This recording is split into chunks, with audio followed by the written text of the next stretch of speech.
Čau ragá, dneska vaříme zase spolu. A co děláme?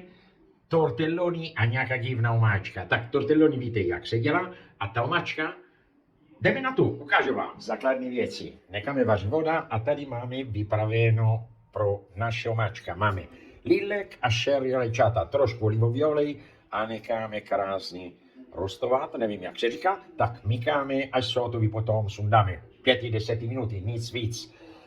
Maličko sůl a trošku pepr a nic víc. A co máme tady? Krásná, nádherná česká anglická slanina. To je mix. Kamarád dovezl mě z Česká republika a dneska neochutnám. Vypadá vynikající. Já jsem přidal trošku rašek, ale nemusíte. To je pro mě na chuť. Tady máme ty naše tortelloni, jako jsem říkal, víte, jak se dělá. Maličko olivový olej a malý mixer. Potřebujete nějaký mixer, protože právě tohle nádhera. Potom si děláme omáčka. Voda už váží a jdeme na to. Jako vidíte, všechno rychle opla. Maličko vodou v testoviny a necháme ještě 2 minuty a máme hotovo.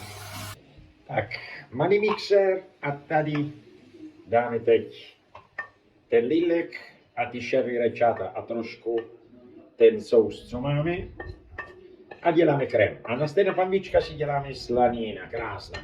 Nemusím přidat olej, protože stejně slanina, uvidíte, nekám, jak to je, stejně slanina neká ta její maslo. To je práce. Necháme krásně udělat, kropanička, ravioli skoro máme, anebo tortelloni, jako jim můžete. I říkáme ne marcellovi, tak, to se mi líbí.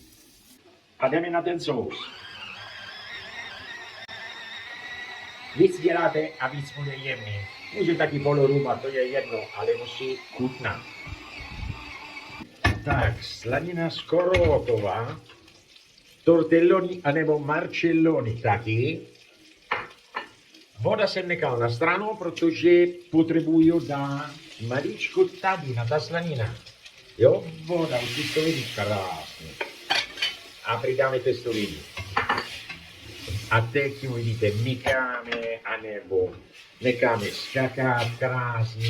Se musí ochutit ta slanina přímo ty testoviny.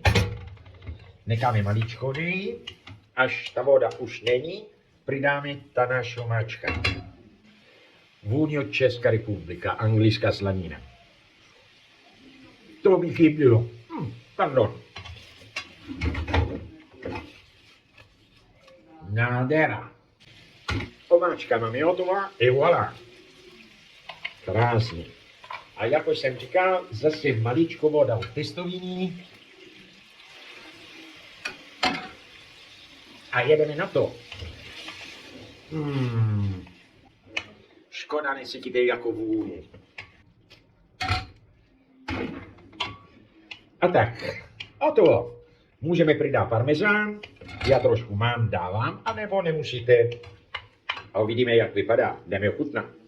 A chvíli pravdě. Proč mám 2 talíry? Tohle je pro Katerina a tohle je pro mě. A jdeme na to.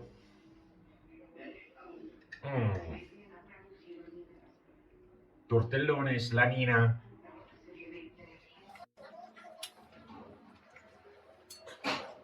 Vynikající. Čau, mám pasará.